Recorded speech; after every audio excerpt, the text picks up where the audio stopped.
మీకు పదవి ఇవ్వలేదు, మిమ్మల్ని గుర్తించలేదు, మీకు సరైనటువంటి బాధ్యతలు ఇవ్వలేదు అన్నటువంటి ఉద్దేశంతో బయటకు వచ్చారు అన్నటువంటి కామెంట్స్ చేస్తున్నారు. ఏమంటారు? చేస్తారు సార్, ఎందుకంటే అది మాఫియా అండి.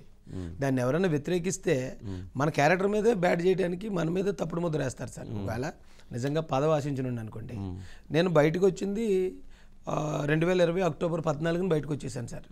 పదవి ఆశించినోడు 2 సంవత్సరాలు చూస్తాడు, 3 సంవత్సరాలు చూస్తాడు, చివరి వరకు కూడా చూస్తాడు సార్. ఎందుకంటే ఎప్పుడన్నా ఇవ్వచ్చు పదవి అనేది. పదవి ఆశ లేనోడు మాత్రమే పార్టీ గెలిచిన వెంటనే అతని నిర్ణయాలను అప్పటికి క్లియర్గా అందరికీ చూపించాను సార్. ఒక ఎస్సీ రైతు చేబ్రోల్లో చనిపోయాడు, అతను భూమి లాక్కున్నాడు. అతను జగనన్న ఇళ్ల పథకం కోసం అతనికి టైటిల్ డీడ్ పాస్బుక్ అన్నీ ఉండగా అదొక గొడవ.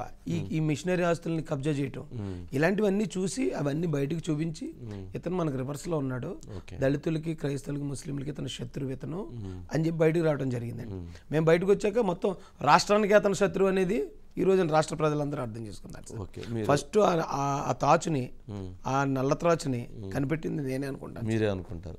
కానీ మీరు 2 సందర్భాల్లో ఇప్పుడు ముఖ్యమంత్రి గారిని లేదా వైఎస్ఆర్సీపీ పార్టీని మాఫియా మాఫియా అంటున్నారు సార్. ఏంటి అంత మాఫియా అంటే చిన్న అంశం కాదు అది సార్, అది కనపడనటువంటి పెద్ద శక్తి. మాఫియా అనేది ఇప్పుడు మొత్తం సర్వనాశనం చేసేటువంటి వ్యవస్థ సార్. ఏంటి అంత పెద్ద కామెంటు? ఏ అంశాలు గమనించారు ఏంటి సార్? మాఫియా అనే దానికి డిక్షనరీ అర్థం ఆర్గనైజ్డ్ క్రైమ్ సార్.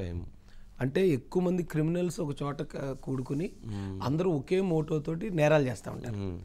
ఇప్పుడు జగన్మోహన్ రెడ్డి అనే వ్యక్తి ఒక నేరస్తుడు, అది భారతదేశం అంతా తెలిసింది. 38 కేసుల్లో 16 నెలలు జైల్లో ఉండొచ్చాడు. అవన్నీ తప్పుడు కేసులు అనుకుని మేము ముందు పొరపడ్డాం సార్.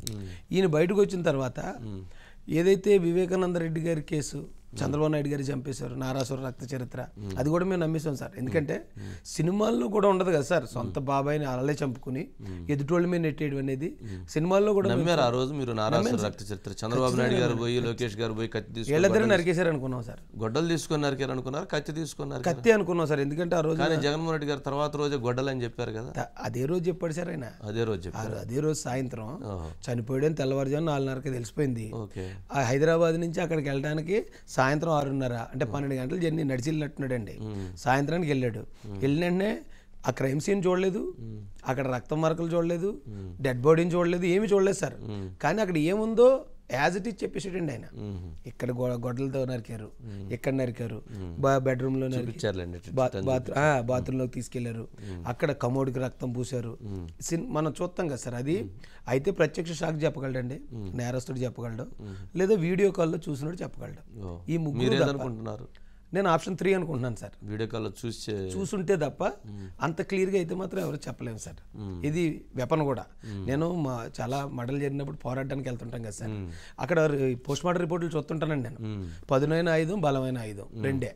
ఏదైనా రాడ్ అయితే బలమైన ఆయుధం రాస్తారు, నైఫ్ లాంటిది అయితే పదునైన ఆయుధం.